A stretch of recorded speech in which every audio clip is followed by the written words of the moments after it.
Dublin City Council meeting. The invocation will be delivered by Councilman Benny Jones. Please remain standing after the invocation for the pledge to the flag. Let's bow our heads. Heavenly Father, Lord, we just thank you for this day that you have given us, Lord. We thank you for being our protection, being our guide all day long, Lord. Line no hurt, harm, or danger coming forward. We ask your blessing upon this meeting, Lord. Give us wisdom, knowledge, understanding to make decisions in the best interests of the people. We just thank you now, Lord, for taking the city of Dublin, Lord, uniting us together, Lord, in unity, Lord. We just thank you for all you continue to do for this great city of ours. We ask you to bless the bereaved family, Lord, and comfort them, Lord, as they go through these and other blessings. We ask in your Son, Jesus' name. Amen. Amen. I pledge allegiance to the flag of the United States of America and to the republic for which it stands, one nation, under God, indivisible, with liberty and justice for all.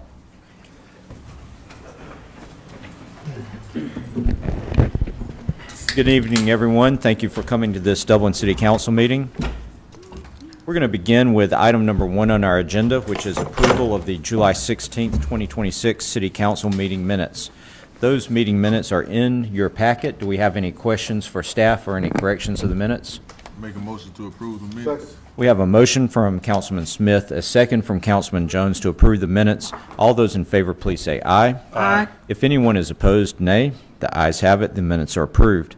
Item number 2 of the agenda is approval of bills over $15,000. The bills over $15,000 are in your packet. Are there any questions for staff regarding any of the bills? If not, do we have a motion? So moved. We have a motion from Councilman Brown and a second from Councilman Smith to approve bills over $15,000. All those in favor, please say aye. Aye. If any are opposed, nay. The ayes have it.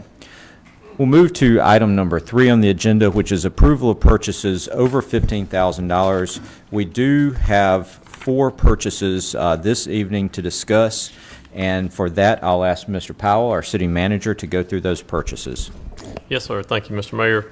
We have the first purchase is for our maintenance shop, and it's for 2 tire changing machines from Napa Auto Parts. Submitted a quote for $40,969 for both tire changing machines. This is for 1 large tire and 1 regular tire machine. This was budgeted. It is $17,031 below budget and will be paid for out of SPLOST funds for 2024 SPLOST. The next purchase is for firefighter turnout gear. As the council knows, we try to purchase a few of these sets each year to make sure that our firefighters have a set and a spare, so that they'll have that protective equipment necessary to respond to fires.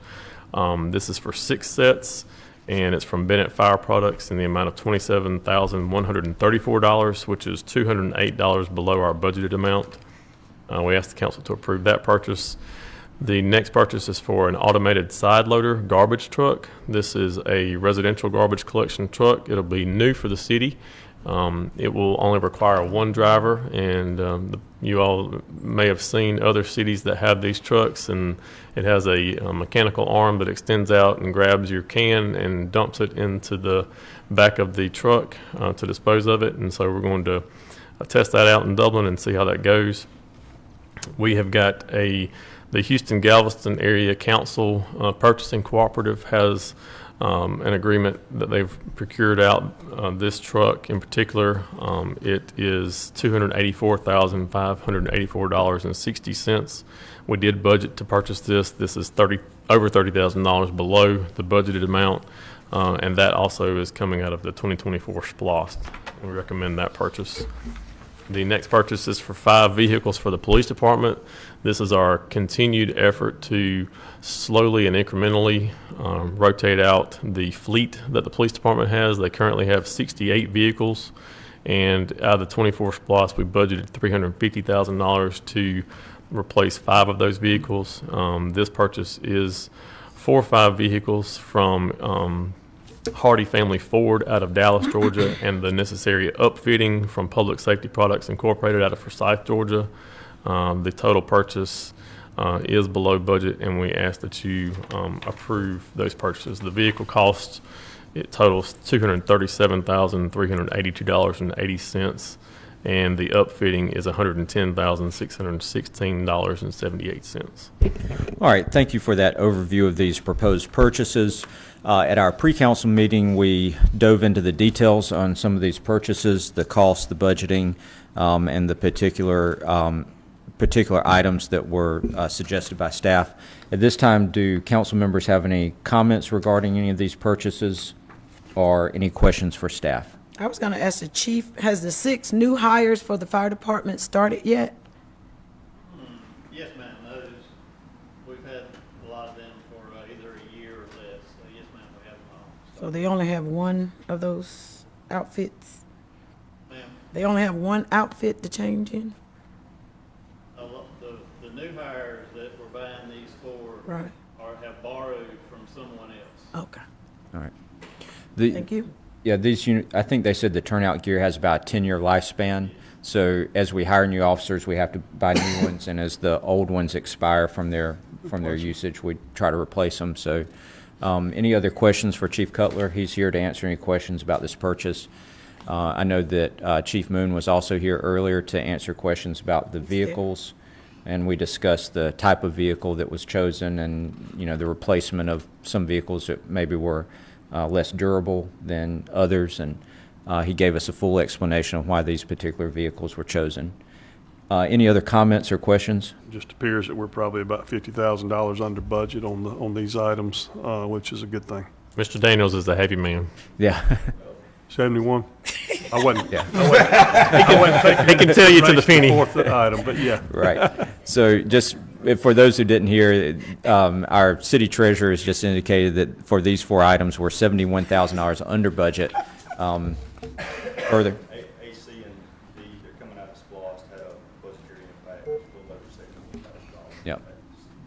So all of these items except for B are coming out of our SPLOST funds, which is the penny sales tax. So it's not coming out of our property tax or general fund. All right. Any other questions or comments?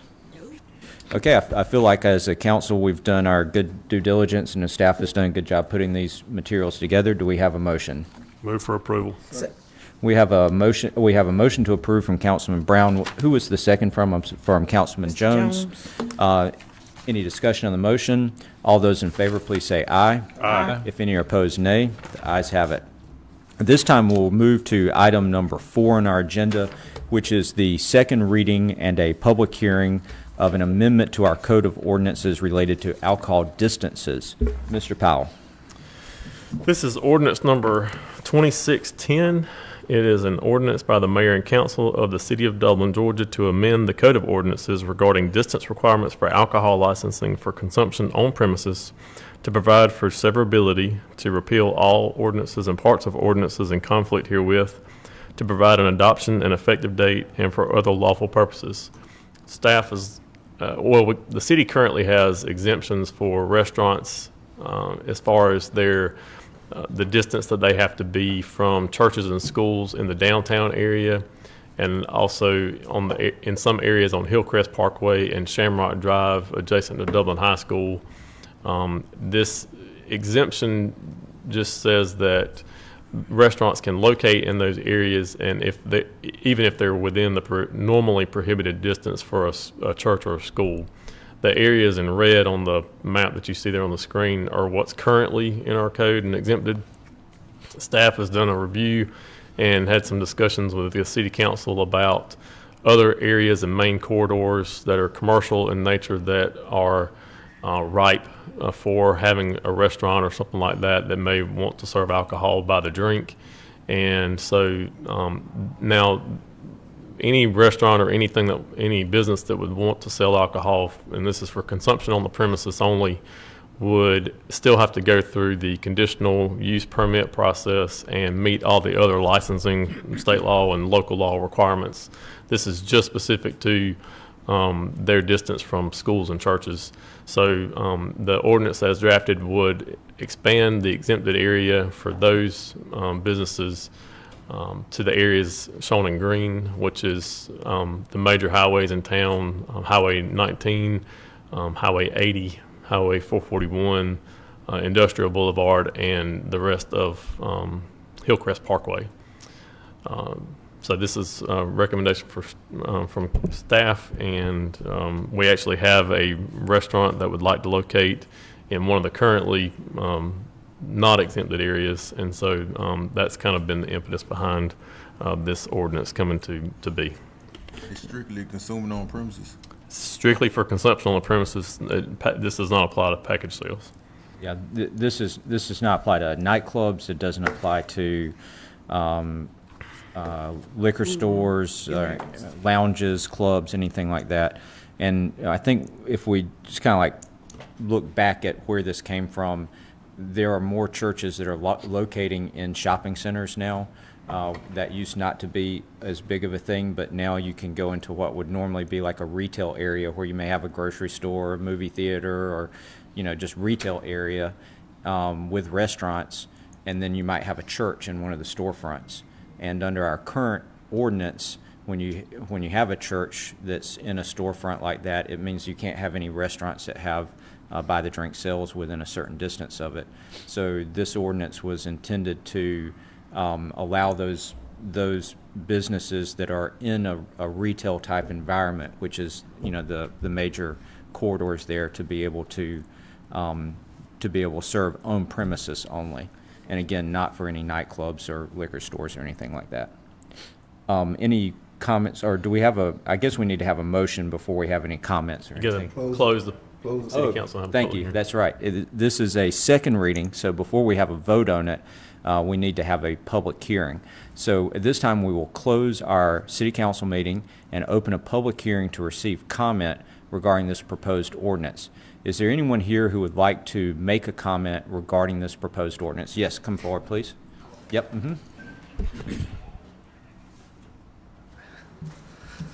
Good evening, Mayor and council members. My name is... I'm sorry, I forgot to give you the introduction to remarks.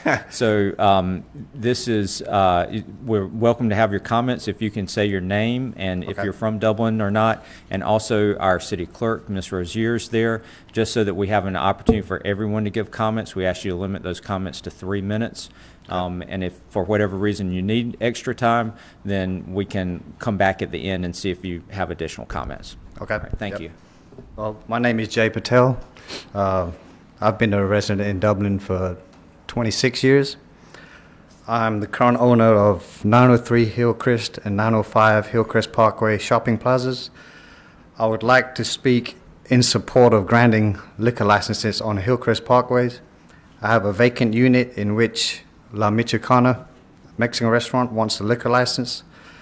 While the restaurant is located within the distance of a church, it is important to consider the actual circumstances. The restaurant and the church have completely different parking lots and operate independently, so there is no shared access or interference between the two properties. This is not a new business coming into our growing community. It is an established, well-respected restaurant that has successfully served local families for 6 years at its current location further down the street. The owners have built a strong reputation and relationship by operating responsibly and becoming a valued part of our community. Approving this license would allow the restaurant to have more space, expand its business, better service customers, increase revenue, and create additional jobs. Many customers expect an alcoholic beverage while enjoying their meal. Offering this experience helps this business remain competitive. This request is about supporting proven local business that has demonstrated responsibility and commitment to our community. I would respectfully ask for your support and approve this ordinance. Thank you. Thank you for those comments. Appreciate that. Is there anyone else here who would like to speak regarding this proposed ordinance? This is a public hearing, so if anybody has any comments, now is the time. All right, it does not look like we have any additional comments, so we will close the public meeting. The public meeting is now closed, and I'll turn this matter over to council for action. Move for approval, Mayor. You gotta make All a right, so we have a motion from Councilman Brown to approve the ordinance. Do we have a second? Second. We have a second from Councilman Godfrey. All right, at this time, we need a roll call vote because this is an ordinance change. I would ask for our city clerk, Ms. Rozier, to call the roll, please. Councilman Bill Brown, Yes. Councilman Benny Jones, Yes. Councilwoman Tess Godfrey, Yes. Councilman Chris Smith, Yes. Councilman Raymond Chang, Yes. All right, looks like by a vote of 5-0, the ordinance is approved. At this time, we'll now move to item number 5 on the agenda, which is the first reading of an ordinance to rezone a parcel from multifamily residential to neighborhood business. Again, this is going to be the first reading of the ordinance. Mr. Powell, will you please read the ordinance? Yes, sir. This is ordinance zoning map amendment number 2611, an amendment to the official zoning map of the city of Dublin, Georgia, as previously amended for the purpose of rezoning .09 acres more or less of property located at tax parcel D15D077, Dublin, Georgia, and .17 acres more or less of property located at tax parcel D15D036, Dublin, Georgia, from currently zoned R4 multifamily residential zone to B3 neighborhood business zone. The proposed use is for a neighborhood barbershop. This piece of property is located at the corner of North Decatur Street and East Mary Street. It's diagonally across the road from Dudley Cemetery. The prior use of this property many years ago was commercial in nature. My suspicion is that when the city first implemented zoning in the city of Dublin, it was anticipated that this might at some point in time convert to a residential use. The commercial use stopped, and so now that the owner desires to start back a commercial use, the zoning needs to be corrected to allow for that, as the R4 zoning does not allow for that. So I believe that the Planning Commission has heard this request and made a recommendation to the City Council to approve the rezoning. This is just a first reading. Okay, so this is the first reading of the ordinance to rezone this parcel to a neighborhood business to allow for a barbershop. And if anybody in the public wants to make any comment or give any feedback regarding this proposed rezoning, your opportunity will be on August 20th at 12 p.m. at our next City Council meeting. We will hold a public hearing to receive public comment on August 20th at 12 p.m. regarding this issue. Directly after the public hearing, City Council will vote regarding it. Yes? Are we allowed to show the street Yes. view? There it is. This is the street view of the parcel. As you can see, it's not currently residential, so this would be for taking that cinder block building, finishing out, turning it to a barber shop with the area next to it used for parking. Any other comments before we move to the next item? All right, so with that, we will move to item number 6 on the agenda, which is a first reading of an ordinance regarding cutting the grass and nuisances. And just for the public's benefit, anytime we make a change to our code of ordinances by changing an ordinance or adopting an ordinance, we do a first reading to let the public know that it's something that we're considering and to announce the date and time of a public hearing. We then have a public hearing to receive public comment, and then we vote. So this is part of transparency and allowing public feedback before we take actions. So this is the first reading of an amendment to our grass cutting nuisance ordinance. Mr. Powell. This is ordinance 2612, an ordinance by the mayor and council of the city of Dublin, Georgia, to amend Article 5 of Chapter 13 of the Code of Ordinances to provide for additional clarity on prohibited grasses and weeds and provide for a streamlined procedure for abatement of the nuisances contemplated by this article, to repeal conflicting ordinances, to set an effective date, and for other lawful purposes. Our current, throughout the summer and growing season, in spring and summer, we get a number of phone calls about people who allow their properties to become overgrown. Our code enforcement staff stays very busy trying to stay on top of these things. Our current ordinance has a very cumbersome and long process to get to what should be a simple resolution of just cutting the grass. But currently it could take anywhere from 45 plus days to get to a resolution in that, where the city could go in and abate if the owner will not do that. So this ordinance, one, clarifies all the grasses that are included in this. I believe we've added, my mind just went blank. Bahia grass, yes, is now included in there in the listing of all the grasses that are included. And this also streamlines the process where the city will either personally serve the property owner with a notice, and that will start a 10-day clock on how long they have to get the nuisance abated. If they don't do that within 10 days, then the city can go in and abate it, and that notice that they will have received will also be a summons to come to court to talk about, why if they don't abate it, and then what fees may be assessed for not cutting their grass in compliance with the ordinance. It is a civil process. It's not criminal at all. The other method is if they can't be personally served, then we will post a notice on the property. We will also mail a notice to the address that is on file with the tax assessor's office where they receive their tax bill. From the date of mailing and the date of posting, that notice starts that same 10-day clock if they can't be personally served. All right. Thank you for that explanation. Just this is a first reading, so we will have a public hearing on this, but by way of background, we had a homeowner recently who was living next to a house that was foreclosed on a couple of years ago by a lender who was out of state, and that lender had not taken care of the yards for 2 years.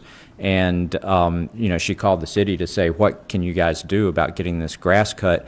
And when we were looking at the local ordinances, it was very difficult to serve those people, to get them into court, to, actually cut the grass and make it a lien against their property. And, we wanted to provide relief to the homeowner, but it was very difficult to do that. And as a city, we ended up having to just go in and cut the grass and not really having a good way or a good process for handling that. So out of that, we asked the city staff to look at ways of streamlining this process so that we can respond to issues like this. And so appreciate you guys looking at this. I think this is modeled off of the, what did you, Albany. Benny said it was Albany, the Albany ordinance. But we do want to get your feedback on this proposed ordinance, so we will have a public hearing on it before a vote is taken. Any other comments? What was the grass height requirement again? 8 inches. 8 inches. Can we look at maybe 12? I know most HOAs go up to 12. So That's up to the council. We can do whatever y'all would like us to do. All right. Okay, so we obviously have an opportunity to propose any revisions, so we can, if maybe we can get an email to council members about a proposed revision and a sense of what council wants to do before we come to the next meeting, and then we'll get the public feedback on that as well. All right, any other comments? With that, that closes our regular business items, and at this time, we are ready to receive any citizens' comments. If any citizen would like to make a comment, it's the same as what I said before. Just say your name and if you're a resident of Dublin or not, and then you have 3 minutes, and our city clerk will provide the countdown clock for you. Good to see you back. Thought y'all gotten rid of me, didn't you? I'm like a bad penny. I just keep showing up. Okay, I'm Vonda Morton, 7th generation Lawrence Countyan, and I'm here today to demand that this body ban data center construction in Dublin. And I know y'all say that this is not on your radar, it's not on your agenda, but that's just a way of creating plausible deniability. Of course, you haven't directly discussed data centers. You've abdicated that responsibility and the eventual blame to the Dublin-Lawrence County Development Authority, unelected bureaucrats that y'all appointed. However, the public's not as stupid as you'd like to think. We know they're your lackeys, so rein them in. They serve at y'all's pleasure, and y'all serve at the voters' pleasure, and the voters don't want data centers.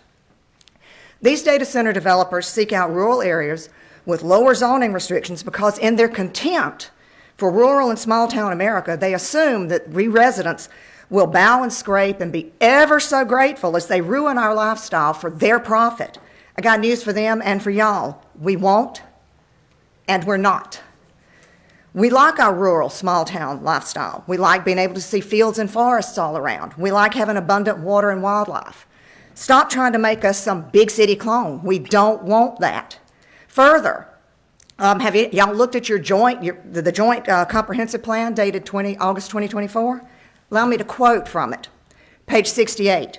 Lawrence County and its municipalities seek future growth and development respective of its rural character, scenic, natural, and cultural resources, and agricultural/forestry use, and the existing quality of life. It desires growth patterns which maintain and keep viable existing agricultural/forestry use, which sustains its heritage, abundant natural and cultural resources, and so forth. Page 93. Rural Lawrence County would remain an open landscape of continued viable forest/agricultural use and conserved natural and cultural resources. Any development in this area would be low density, comparable, and complementary to existing development. It should respect the county's forestry, agricultural condition, and maintain its open, rural character. Page 97.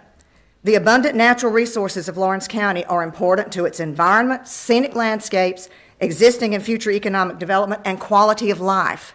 There should be little or no development within these environmentally sensitive areas.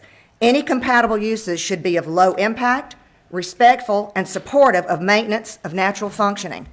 A data center is none of these things and does none of these things. Ban their development in Dublin and Lawrence County. All right, thank you for that comment. Do we have anyone else who would like to make a comment? Yes, please come forward.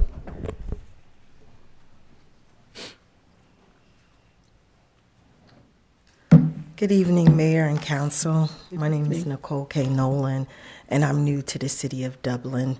I reside in what I've been told is the Scottsville area.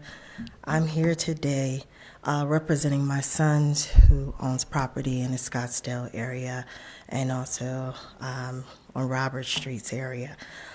We're here to be invested in Dublin. We've made this our new home. We're on 809 Franklin Street right now, and there are no lights. There's heavy pedestrian traffic. There's lots of cars. There are now new residents and families with children to the area. At night, come 9 o'clock, it is extremely dark. It makes it difficult even for me as a resident driving up the street to see people coming in that area.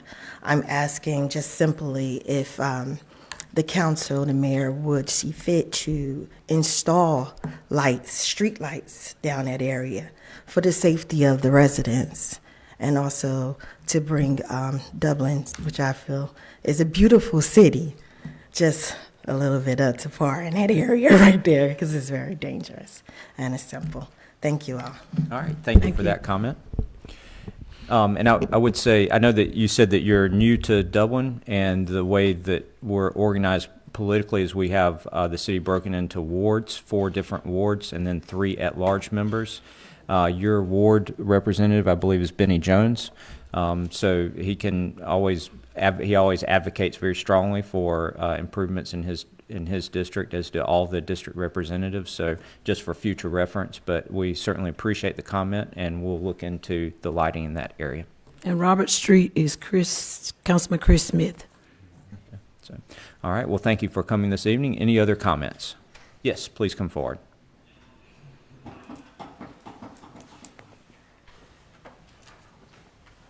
I don't know if it's good afternoon or good evening, right here on the border.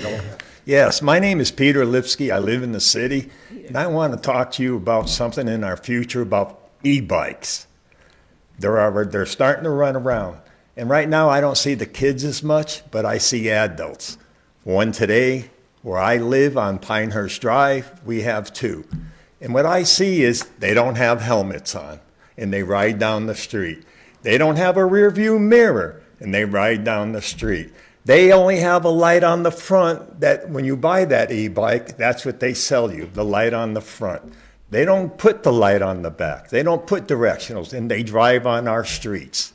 Now, the thing is, I drive an automobile like my wife, just like probably all of us up here, okay? And when that little e-bike is driving down the road with no mirror or no horn, nothing, all they do is drive down the road. And we don't know, is that adult don't have a driver's license because it has a DUI or a drug offense? Why is an adult riding on a bicycle? So to me, it's the beginning of something that's starting here in town that, to me, you should be making ordinances. You remember when you were kids, when we went to school, and you had a bicycle and you would put the registration in your spokes? So when you came out to say, if my bike looked like your bike, I can tell which bike is mine? So why can't we register these e-bikes? Why can't there be something that says, hey, you have to have a helmet, you have to have a horn, you have to have a rear view mirror, you have to have directionals if you want to ride on our streets. Not out in the country where you live in the woods or wherever, but here in town, we should have something here to protect not only them on those e-bikes, but us as citizens driving on our streets here. Because right now, they think they can drive around and, oh, I'm a bike. Because we got two where I live. And the way they drive, there's no respect on the street. None, zero. So I think it's something that we should be starting to talk about, something that we should start to address and say, hey, what are we going to do about the future of our e-bikes here in town? Because we're not like Milledgeville, like say with the colleges, or Savannah, or Atlanta. But that's coming. We're maybe not a rule is rule, but we're a city, and it's coming. I already see 4 or 5 of them running around all the time. I imagine you do too, wherever you go. Is it when that one sways over and you hit it, and they didn't have a helmet on, and they want to sue you for everything you got? All right. Thank you for your time. All right, thank you for your comment. Thank you. All right, any other citizens' comments? The floor is open for citizens' comments related to anything related to city business. All right, it looks like we have completed our citizens' comments, so at this time we'll go to comments from staff and council members. Mr. Daniels, any comments this evening?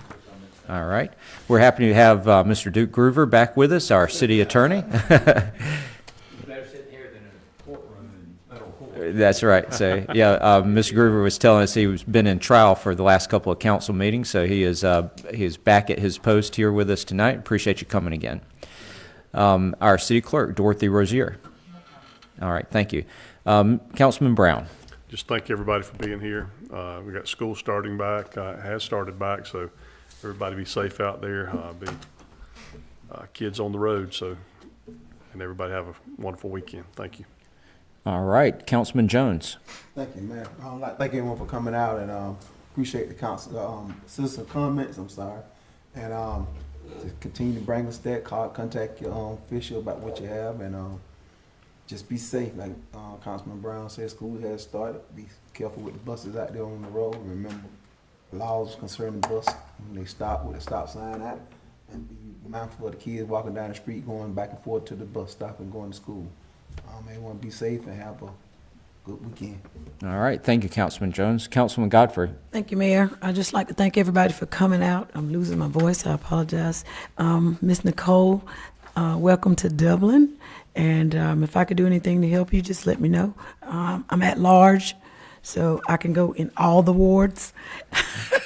I like to say that to mess with Benny. But anyway, thank you all for coming out, and have a great weekend. Be safe. All right, thank you, Councilman Godfrey. Councilman Smith. I just echo what everyone said. We thank you guys for coming out tonight, voicing your concerns, and just have a safe weekend. All right, thank you. Councilman Chain. Say thank you for everybody coming out, staying involved, giving council feedback on what you see. Something we don't see day to day, but y'all do. It's good for y'all to let us know so we can get on it. That's it. All right, thank you, Councilman Chain. Mr. Powell.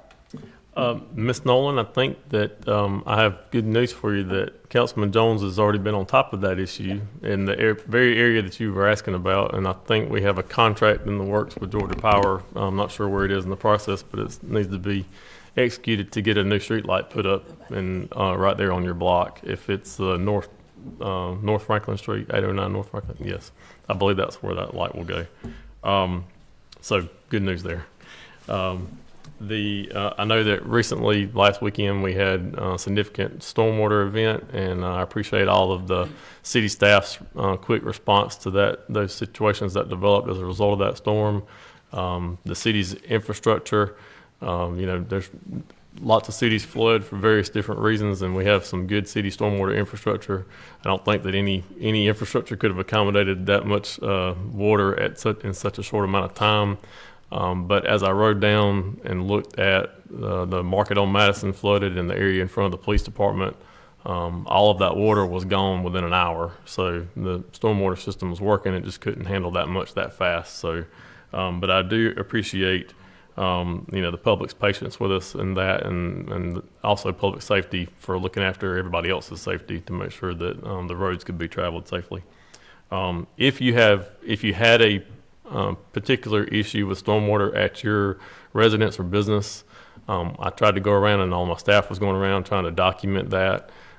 Please let us know if you have photographs or videos or anything you'd like to share with us. I'm very interested in those things so that we can use those to form future projects to deal with stormwater. And that's all the comments I have. All right. I want to thank everyone for coming. This meeting is now adjourned. Ms. Arzier, we'll meet in my office.